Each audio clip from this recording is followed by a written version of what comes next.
Hello and welcome muli sa aking kusina. Gagawa tayo ngayon ng chicken binakol. Ang binakol ay Visayan version ng tinola. And here are the following ingredients.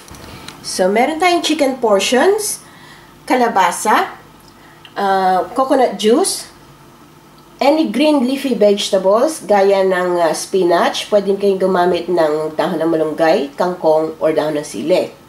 So, meron din tayong coconut meat or shredded coconut, onion, garlic, ginger, salt and pepper to taste. Gagamit din tayo ng oil for sauteing. So, ang lahat na ingredients at exact measurements, makikita nyo ang link sa description box. Paki-check na lang. So, ang ating first step, magpapainit lang tayo ng oil dito sa ating pan. And then, magigisa na tayo. So, ilagay natin yung garlic, onions, yung ating ginger. Then, continue lang natin to hanggang sa lumambot na yung ating onion. So, ayan. Malambot na ang ating onion. So, isama na natin yung ating chicken. So, ibigisa lang natin siya.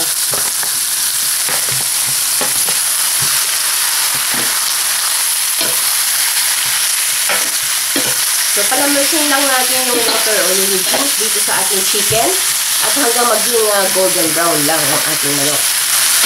So, ayan. Ready na yung ating chicken. So, nagmantika na siya. So, pwede na natin ilagay yung kalabasa. Yung kalabasa, depende sa inyo kung gaano karami ang gusto nyo ilagay. Isa lang natin ulit.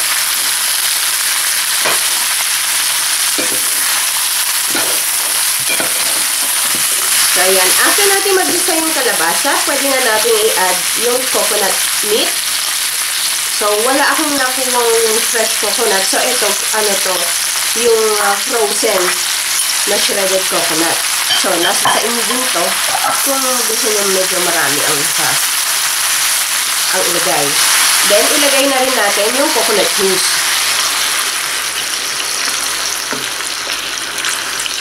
So, itong coconut, frozen shredded coconut na nabili ko, hindi enough yung juice. So, ang ginawa ko, bumili ako nung coconut juice na nasa can. So, yun ang ipinangdagdag ko. Kung mas maganda, yung fresh na coconut ang gagamitin natin. So, nasa sa inyo din yun kung gaano karaming sabaw ang ilalagay nyo. So, we will simmer this hanggang sa lumambot yung ating chicken. So, ayan. After 5 minutes ng simmering, pwede na tayo mag-season ng salt. So, itong salt, according to your taste. And pepper. Itong pepper, pwede din wala kung ayaw nyo. So, haluin lang natin.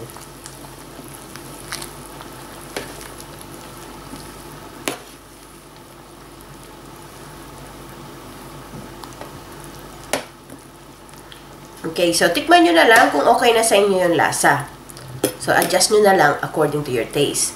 And then, we will continue to simmer this on a medium heat, maybe for about 15 minutes, hanggang sa tuluyan lang maluto yung ating chicken.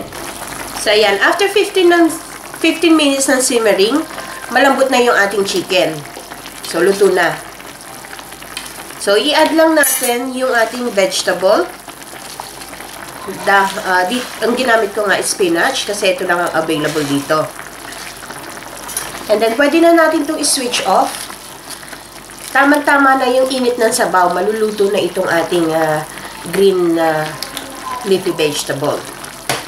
Para hindi naman siya malasog. So, ito na ang masarap at mainit na chicken binakol.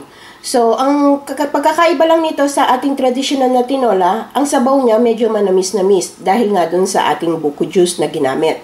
So, sa Cebu, sinaserve nila ito sa bao ng coconut. So, sana magustuhan nyo itong recipe na ito and share it with your friends. Hanggang sa susunod kong video, magkita-kita ulit tayo. Salamat! Bye!